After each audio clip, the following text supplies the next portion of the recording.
Thank you, Madam Chairman. I wanted to talk today, obviously, about the crisis in this nation with regards to mental health. Mr. Tabak, when you look at what is happening, it's clear that NIH has also identified this crisis as being one that is plaguing communities across this great nation. The White House in 2023, the mental health research priorities, those even showed they speak to digital platforms in terms of their effectiveness to treat mental and behavioral health outcomes.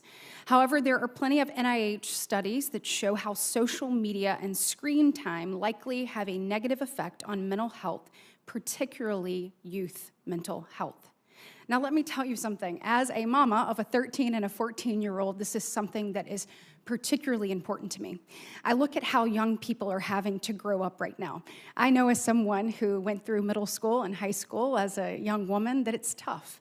I can't even imagine the additional pressures that they feel given having a screen at their fingertips all of the time.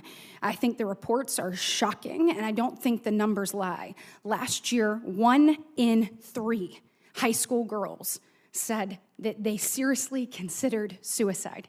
And actually, 1 in 9, or almost 9%, 1 in 10 high school students reported actually attempting suicide in the last 12 months. Folks, I ran for the Senate as a mama on a mission.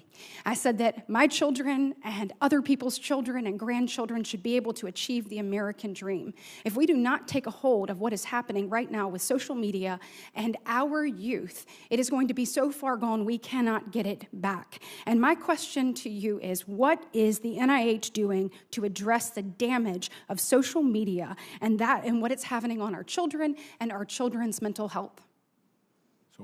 Senator, on a personal level, I have a grandson who's the same age as your children, so I completely understand. Thank you. If I may turn this to Dr. Josh Gordon, who's the director of NIMH, to answer you specifically. Absolutely. Thank you. Yeah, to add to that personal, I have children who are 20 and 25 who grew up with social media and saw them wrestle with it and the challenges they're in. And I can absolutely, from that personal perspective, understand the situation.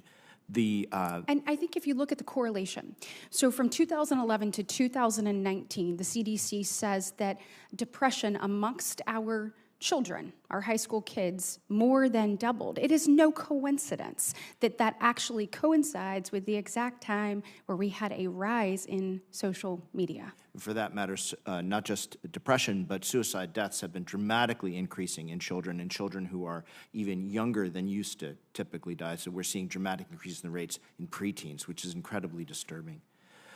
So what are we doing about social media and mental health? We and the National Institute of Child Health and Human Development both have programs in understanding the impacts of social media, and importantly, looking specifically at what aspects of social media use correspond with negative outcomes from a mental health perspective, and trying to figure out how we might intervene, and especially trying to support families in parents and working with children to figure out how to avoid the negative consequences of social media and how to regulate social media use at the family level. So we have a range of different programs in this research and that we've been supporting with specific dollars that have been appropriated by this subcommittee in the past, and we will continue to support that work. I hope that you will all continue to work on this, to pay close attention. Our children are counting on us.